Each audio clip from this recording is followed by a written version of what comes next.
Ja, ik vond het een prachtig café, een plek aan het water. En ja, ik kreeg de kans en de mogelijkheid om hier te gaan werken.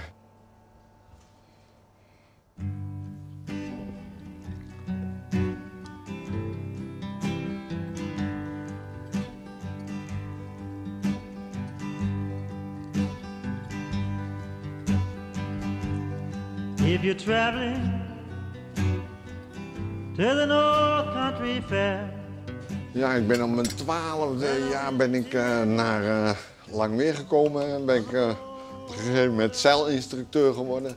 En zodoende ontstond liefde voor het water en varen. 10 jaar lang op schepen ook gewoond, diverse motorschepen, tjalk, boeieraak. Mijn oudste zoon is op het schip geboren.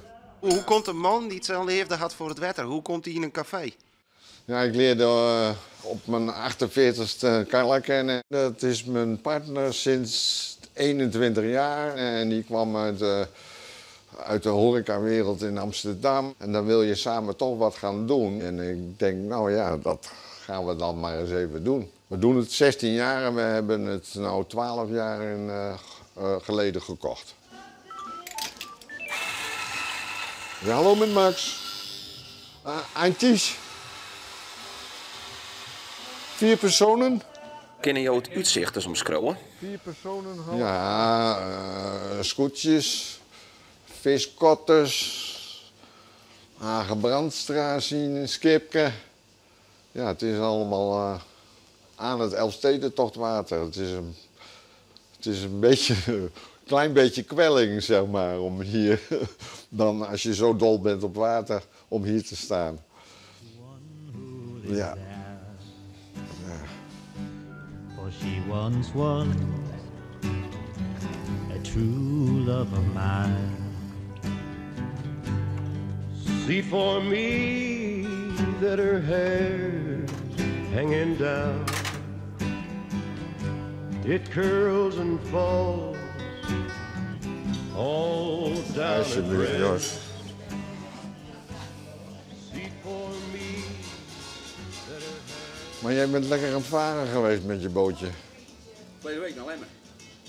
Ja, dat betekent dat ik het wel graag wil verkopen en niet verhuren, want ja, het is wel een heel oud pand. En ja, dat is mijn pensioen, dus ik wil daar eigenlijk dan nog een aantal jaren een beetje van kunnen genieten.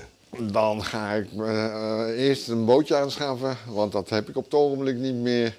En dan gaan we lekker varen en een beetje genieten. En hoe gaat het met de verkeer? Heel moeizaam, heel moeizaam. Weinig of geen interesse eigenlijk. En had jou nog even dromen maaien? Ja. Hoe zou het dan nou de komende tijd eruit zien?